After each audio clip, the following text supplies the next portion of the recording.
કર્યું? જય શ્રી કૃષ્ણ. એક જોરથી બોલો જય શ્રી કૃષ્ણ. જય શ્રી કૃષ્ણ. સુરત થી ભગવાનભાઈ ચૌહાણ.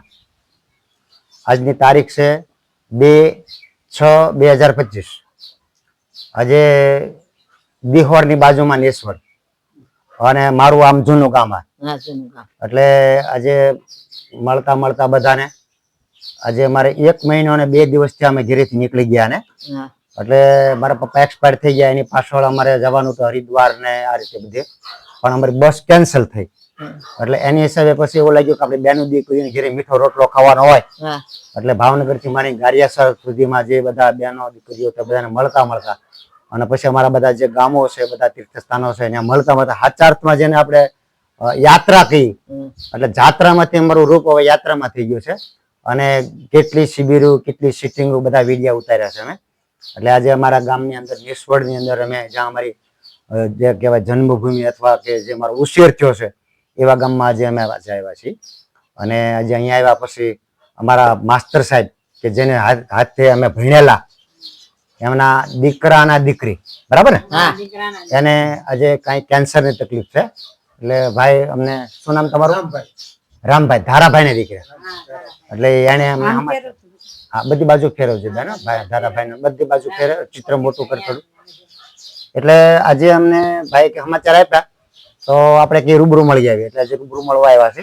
તો બેન તમે હાથમાં વ્યવસ્થિત પકડો, ભાઈ આમ પકડી રાખો ને, વ્યવસ્થિત પકડાય. બસ બસ અહીંયા મોઢા પાસે રાખો. હવે તમારું એક નામ બોલો પેલા. હા, તમારું નામ બોલો. મુક્તાબેન અને ગામ નેસવડ બરાબર છે. હવે તમારા દીકરાને દીકરીને તકલીફ છે ને? શું તકલીફ થઈ બેન? એને કેન્સર. કઈ જગ્યાએ છે? ડોકે હતો નેચી પેટ. ડોકે. કેટલા વર્ષ પહેલા? 5 વર્ષ. 5 વર્ષ પહેલા આ તકલીફ હતી. પછી શું થયું? દવા લીધેલી શરૂઆતમાં? ભાવનગર લીધી. ભાવનગર દવા લીધેલી. નજીક રાખ, મોઢા પાસે રાખો નજીક. પછી અમદાવાદ ગયા. અમદાવાદ ગયા બરાબર છે. હા હા હા. પછી ડોઝ દે ત્યાં ડોઝ સાયકલ કહેવાય ને. હા હા. સાયકલ પેલા 12 કીધી, પછી વળી નથી પણ વળી કીધી છે. બરાબર છે. તો ડોઝ કેટલા આપ્યા છે? ડોઝ આપ્યા 20 આપ્યા. 20 ડોઝ આપ્યા બરાબર છે. પછી કિમોથેરાપી, રેડિયોથેરાપી એવું કઈ કર્યું છે? હા, એ સુરત કર્યા 20. સુરત કર્યા 20. નવસારી કર્યું બરાબર છે. તો લગભગ અત્યારે કેટલો ખર્ચો કર્યો હશે અંદાજે અત્યાર સુધીમાં? કોઈ એક રફ આંકડો, એક રફ એને વાત જ ન કરો. આપણે ખ્યાલ આવે કે આપણે 14 લાખ જેવો ખર્ચો કર્યો અને છતાં હજી રિઝલ્ટ નથી બરાબર છે. એટલે હવે આપણે આમાં જે કરવાનું છે એ કુદરતી સિસ્ટમ છે. કારણ કે નેચરે જે આપણને માનવ જીવન આપ્યું છે અને બેન બધી બાજુ ફેરવજો તો એટલે માનવ જીવન આપ્યું છે તો આવું દુઃખી થવા માટે, આવું હેરાન થવા માટે આપ્યું નથી બરાબર છે. તો આજે બેન ક્યાં લઈ ગયા છે? સુરત. સુરત લઈ ગયા. તો આજે સુરત શું કરાવવાના છે અહીંયા? એને ડોઝ દેવાના છે. અચ્છા, આજે ડોઝ અને ભારે ડોઝ. ભારે ડોઝ. એક ડોઝ નો કેટલો ખર્ચો આવે? 4.5 લાખ. 4.5 લાખ નો ખર્ચો આવે ડોઝ નો. અચ્છા, તે પછી કઈ બીજો ડોઝ આપવાનો છે? હા, એક પછી બીજો આપવાનો છે. હા, એનો કઈ ખર્ચો બતાવ્યો છે? 4.5 એનો 4.5 ખર્ચો. 8.5 લાખ રૂપિયાનો ખર્ચો કરવાનો છે. છતાં કઈ ગેરંટી વોરંટી ખરી? હા, ગેરંટી કીધી. ગેરંટી કીધી છે. સારું કહેવાય, બહુ ઈશ્વરની કૃપા કહેવાય. અને જો સારું થઈ જાય તો બધા કરતા સવાય, એની માટે આપણે ખર્ચો કરીએ છીએ. પણ હવે અમને જે સિસ્ટમ આપી છે કુદરતે, તેનું નામ છે નવી ભોજન પ્રથા, ન્યુ ડાયટ સિસ્ટમ બરાબર. આ જે સિસ્ટમ છે એની અંદર કુદરતે જે નિયમો આપ્યા છે એ આપણે નિયમોનું પાલન કરવાનું છે. બીજું વિશેષ કઈ નથી. સવારે ઉઠ્યા પછી 2-3 કલાક આપણે જો શરીરમાં કઈ નહીં નાખીએ તો રાતનું જે ખાધેલું છે એ બધું પાચન થશે ને પાચન રસ બનશે.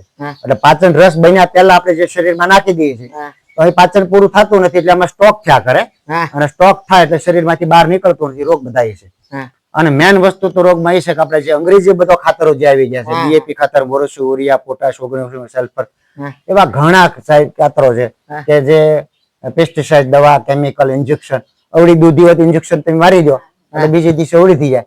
હવે આ દૂધીને તમે ગરમ કરો છો તો એમાં જે ઝેર નાખેલું ડબલ થઈ જાય છે અને રોગ આપતા હશે. એટલે નેચર નું, કુદરત નું કહેવાનું એવું છે કે આને તમે કુદરતના જે રૂપે આપેલું છે એ પ્રમાણે તમારે ખાવાનું છે. એટલે જેને કહેવાય આપણે અમૃત ભોજન. માનો છે ગાજર છે, કાકડી છે, ટમેટા છે, જો આવું ને આવું આપણે ભોજન જો ખાશું તો આપણે કોઈ રોગ જ નથી. કારણ કે બધામાં દવા છે, બધામાં કેમિકલ છે, પેસ્ટિસાઇડ છે, બધામાં ઝેર નાખેલું છે. હવે આને તમે ગરમ કરી નાખો છો એટલે ઝેર ડબલ થઈ જાય. રોગ આ છે, આટલું સમજવાનું છે. એ 2 પેઢી આગળ આપણે વયા જઈ તો આપણે વડવાઓ બધા ખાતા જ હતા અને કુવા તળાવનું નદીનું પાણી પી લેતા હતા અને કોઈ રોગ હતા? કોઈને કોઈ રોગ નતા. આજે અમે વાત કરી તો 50 વર્ષ પહેલા તો અમે આજે ગામડામાં મોટા થયા તો કોઈ રોગ જ નતા. હવે આપણું ઉરિયા ખાતર ને અંગ્રેજી ખાતર આવ્યું, ત્યાંથી રોગ આવ્યો. રોગ ક્યાંથી આવ્યો? આપડા અંગ્રેજી ખાતર જે આપણે ખાવામાં આવ્યું છે એ આપણે ઉપયોગ કરવા માંડ્યા, આ રોગ બધા એના છે. એટલે હવે આ રોગ ને આપણે હવે જો નાથવા હોય તો એનો રસ્તો આપણા હાથમાં જ છે. આનો રસ્તો આપણા હાથમાં શું છે કે આપણે નેચર એટલે જે સિંગલ, જેને આપણે કહીએ સિંગલ ઝાર નાખેલું, એટલે ઝાર તો બધામાં નાખેલું છે. તમે કોઈ પણ લેશો, ચોખા લેશો, ઘઉં લેશો, સફરજન લેશો કે દુનિયાની કોઈ પણ વસ્તુ મોઢામાં તમે બેન આ બધું સાઈડ આવી જાય, અમે નજીક આવી જાય, અમે ઉભી રહી જાય.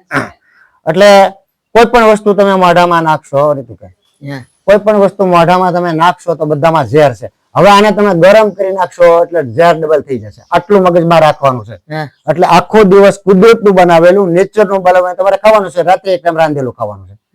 રાત્રે જયારે ખાવાનું છે એમાં જુવાર, બાજરી, નાગલી, મકાઈનો રોટલો અને વેલાવાળા શાક, જ્યાં સુધી આપણો કોર્સ હાલે ત્યાં સુધી.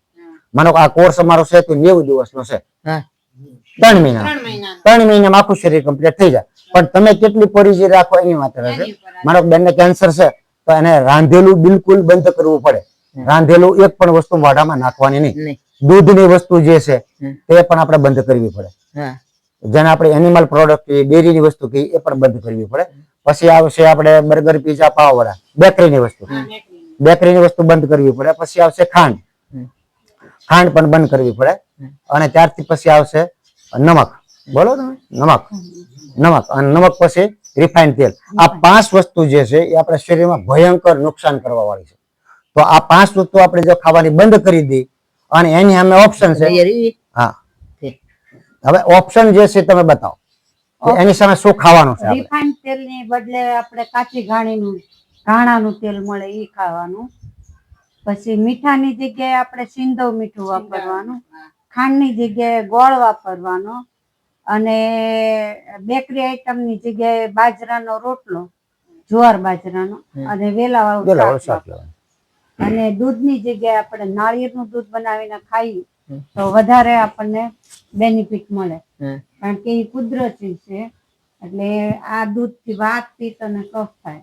તો આ નાળિયેરનું દૂધ ખાવાથી પ્રોટીન, વિટામિન, કેલ્શિયમ બધું મળે.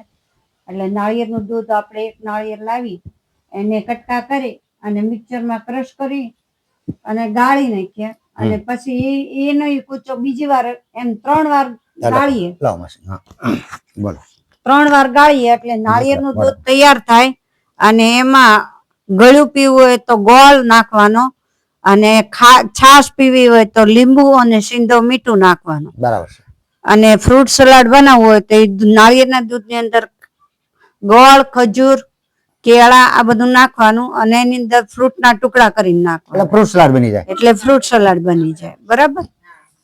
વસ્તુ નથી ખાવાનું, જે આવી ગયું નથી ખાવાની. આ 5 વસ્તુ નથી ખાવાની. આ 5 વસ્તુ આપણે નથી ખાવાની. આપણા શરીરમાં ભયંકર જે રોગ ઉભા કરે છે આ બધી આપણે ખબર જ છે બધાને, પણ આપણી પાસે સાધના નથી. આજે અમે કરીએ છીએ ને સાધના કહેવાય. ભાઈને ઘરે અમને આગ્રહ કેટલો કર્યો પૂછો. હું કહું તમે ગમે બનાવશો અમે મોઢામાં નહીં નાખીએ, પછી તમે દુઃખ નહીં લગાડતા. મારું જૂનું ગામ છે, આપણા સંબંધ છે, આપણે બધી વાત હાચી, પણ અમે અમારા મોઢામાં નહીં નાખીએ. એટલે અમે નીચે રાખવા ભાઈ, એટલે અમે કોઈ વસ્તુ ખાતા નથી. અમને પડી બહારની કોઈ વસ્તુ અમે ખાતા નથી અને અમારા મારું શરીર સાચવવાનું છે. અને જયારે મૃત્યુ આવે તો વ્યવસ્થિત બધાને આવજો, બાય બાય, ટાટા કરીને જવું છે. આ મૃત્યુની તૈયારી અમે અત્યારથી કરીએ છીએ. તમારા શરીરમાં જયારે કચરો ભર્યો હશે, એમાંથી બધો મળ ભર્યો હશે અને બધી દવાઓ ચાલુ હશે, વેન્ટિલેશન માંથી હશો અને શરીરમાંથી એક રાત ઊંઘ ન આવે તો આપણે કેટલી તકલીફ પડે. તો આ એની માટે આપણે જયારે રામને કાઢવાનો છે, અંદર શરીરમાંથી જયારે પ્રાણ જયારે નીકળશે ત્યારે કેટલી મુશ્કેલી પડશે, પણ એ હેરાન ન થાય એના માટેની આ તૈયારી છે. એટલે આ નેચરની જે સિસ્ટમ છે, તો હવે આ સિસ્ટમમાં તમને સમજાણું બેન કે નહીં સમજાણું? બેન ચારે બાજુ વિડીયો ફેરે છે, શું કરવાનું છે સમજાઈ ગયું? તો હવે આ બેનને તમે કરાવશો બરાબર. આ સિસ્ટમ તમારે બેનને કરાવવાની છે. હવે તમારી જે દવા છે, ડોઝ છે, એ તમારે બધું ચાલુ રાખવાનું છે. એ આપણે કઈ બંધ કરવાનું નથી. પણ સવારમાં ઉઠીને આ નેચર જ્યુસ પાવાનું છે, કલાક 2 કલાક રહી અને એને રાંધેલું ભોજન તમે બંધ કરાવો. જ્યુસ છે નું ભાઈ જ્યુસ પાલક બતાવો, જ્યુસ તો આખું બતાવો. પાલક, કોથમરી, આમળા, દૂધી, ફુદીનો, મીઠો લીમડો, તુલસીના પાન, બિલીના પાન, જમરૂખડીના પાન, લીંબુ, ગોળ, આદુ અને સિંધવ મીઠું, દૂધીનો ટુકડો. દૂધીનો ટુકડો, આ બધું ક્રશ કરી કાચું એમાં મસાલા ભેળવવાના અને પાણીપુરીનું પાણી પીતા હોય એવું ટેસ્ટી બનાવીને એને પાવાનું છે. બપોરે ગાજર, કાકડી, ટમેટા, સલાડ ખાવાનું અને સાંજે કોઈ પણ ફ્રૂટ ખાઈ લેવાનું. કેરી છે, સફરજન છે, ચીકુ છે, દાડમ છે. અને રાતે એક ટાઈમ જમવાનું છે. એમાં 80% શાક લેવાનું છે વેલા વાળું અને 20% જુવાર બાજરીનો રોટલો લેવાનો છે. હા, જુવાર બાજરી, જુવાર અને મકાઈ 2 વસ્તુ તમે લઈ શકો. એટલે હવે જે જમવાનું છે ને, કારણ કે આમાં આપણે એ રીતનું થોડો ખોરાક લઈશું તો આપણા શરીરમાંથી રોગ જશે. અને આપણે આ બધું ખાધું છે, બર્ગર, તુરિયા આવે, ગલકા આવે, આ બધું બધા વેલા વાળા, એટલે આપણે પાચન થવાનું સારું પડે. પણ હવે આ બેનને તમે પેલા મારી યુટ્યુબ ચેનલ છે, એમાં તમે અભ્યાસ કરજો. અમારી જનરલ ચેનલ છે, હું કાર્ડ આપું, એમાં છે બધું. પેલા તમે અઠવાડિયું 10 દિવસ 15 દિવસ કોઈ ભણેલા માણસો છે એની પાસે બેસાડીને અભ્યાસ કરો કે અમારી સિસ્ટમ શું કહેવામાં. તમારે ડાયરેક્ટ શરૂ કરી દેવું અમારો કોઈ આગ્રહ નથી, અને તમે ન પણ કરો, પેલા અભ્યાસ કરો. અને તમને એમ લાગે કે અમે લાખો લોકો જડ મૂળમાંથી રોગ કાઢ્યો છે, તો આમાં તમને ફાયદો થશે. લાખો રૂપિયાનો ફાયદો થશે. ફાયદો પૈસાનો તો ફાયદો, આપણે પૈસાનો તો ફાયદો સાઈડ ઉપર છે, પણ માનવ શરીર બચી જશે. બરાબર છે. અમારી પાસે એવા લાખો કેસ અમારી સિસ્ટમે આ કેન્સર માંથી બચાવ્યા છે. અને આ કેન્સરની આ ટૂંકમાં આ જે સિસ્ટમ છે તે અમારા ખીચામાંથી નથી આપતા. અમે આપણા ઋષિ પરંપરા, જે આપણા પાણીની ઋષિથી માંડી ચરક ઋષિ, આપણા જે આયુર્વેદના બધા ઋષિઓ મહાન થઈ ગયા છે. અને એક ઋષિએ ભારત ભૂમિ માટે એટલું બલિદાન આપ્યું છે કે એ જયારે આ બધા પ્રયોગ કરતા હતા, કોઈ આમાંથી પાંદડો લઈને ચાખે, આમાંથી ચાખે, એ ખાતા ખાતા આપણા કેટલા ઋષિ મુનિ મરી ગયા છે. એટલે આપણા કેટલા સાધુ સંતો ઋષિ મુનિ આ ભારત ભૂમિમાંથી બલિદાન આપ્યું છે. 10 અવતાર એને માટે આવ્યા છે કે માણસ તરીકે રહે, વ્યવસ્થિત રહે, એની માટે. પણ હવે આપણે આમ જવાના બદલે હવે ઊંધા રોડે ચડી ગયા છીએ. એટલે આપણે એમ કે ને, ભગવાને ન બચાવે એવી પરિસ્થિતિ આપણી થઈ ગઈ છે. એટલે હવે આ સિસ્ટમ જો તમે કરશો, અને આમાં તમારે સાઈડમાં ચડાવવાની છે. તમારી જે દવા છે, તમારો જે કોર્સ છે, જે બધું છે ચાલુ રાખવાનું. એમાં કે આપણે સુધારો કરવાનો નથી. આપણે પડખે ધીરે ધીરે ચડાવવાનું છે. બરાબર. વજન કેટલું હશે બેનનું? 75 કિલો વજન છે. ઓલા દેવરના વાણિયા આવ્યા હતા, એના ઓલા આવ્યા હતા એને ગુરુજી. તે વજન ચાનો કોઈ રોગ તો છે જ નહીં. આસુ નહોતા માનતા. બરાબર. પછી એના રિપોર્ટ બતાવ્યા. એક બોલો. હા, પછી એના રિપોર્ટ બતાવ્યા. બરાબર છે. હા, કે છે પણ થોડુંક છે કે જે હોય તે. પણ હવે અમારી સિસ્ટમ એવી છે બેન કે હાડકાના માઉસ ની અંદર જે કેન્સરના જંતુઓ થાય, ક્યાં થાય? હાડકાના માઉસ નો જે માવો છે એમાં જંતુ થાય. એના માટે શેક આપવા પડે, પછી રેડિયોથેરાપી કે એમાં, કારણ કે એ બધા જંતુને બાળવા માટે. બરાબર છે. પણ હવે તમે જે કીધું ને શરૂઆતમાં કે એને હાવ મટી ગયું હતું, પણ આ મટતું નથી. હવે અમારી સિસ્ટમ શું કરે છે, અમે એનીમાં આવે ચડાવવાની કે પેટની અંદરથી બધો મળ ખેંચીને અને કાઢી નાખશે, એટલે કેન્સરના જંતુ પણ નીકળી જશે. પણ એની પરિજી પાળવી પડશે. એટલે આપણે એનીમાં આવે છે, અને પછી રસઆહાર આવે છે, ઉપવાસ આવે છે, બધું. 75 કિલો વજન છે એટલે આપણને બહુ ફાયદો છે, ખૂબ આપણે બેનિફિટમાં છે. શું કામ કે આ બધું કરશો કાઢશો એટલે વજન ઓછું થશે. જો વજન ઓછું હોય તો આપણે થોડીક તકલીફ વધારે પડે, પણ આ બધું નીકળશે. વજન એ નીકળશે, કચરો નીકળશે, અને જડ મૂળ માંથી નીકળી જશે. પાટલા અમારે કુળદેવી છે ગેલીમાં. પાટલા ત્યાં 2 વાર જોઈ હા કરે, 4 માં બરાબર છે. હા, ના, આપણી જે શ્રદ્ધા છે, આપણી શ્રદ્ધા છે બેન, બહુ સારી વાત છે. આદ્ય શક્તિ આપણને હેલ્પ કરતી રહેલી છે, આપણને મદદ કરતી રહેશે. એની માટે આખી દુનિયાની શક્તિ આપણા માટે જ છે. ભગવાને આપણને મનુષ્ય અવતાર 84 લાખ એટલે આપ્યો છે કે આપણે સુખ, શાંતિ, સમાધાનથી જીવીએ અને છેલ્લે એન્ડમાં આપણે ભગવાનના શરણ સુધી પહોંચીએ. આ રસ્તો એને માટે છે. પણ આપણે રસ્તો આજે ઓળો પકડી લીધો છે, આપણને ખબર જ નથી કે આપણે ક્યાં રસ્તે જઈ રહ્યા છીએ.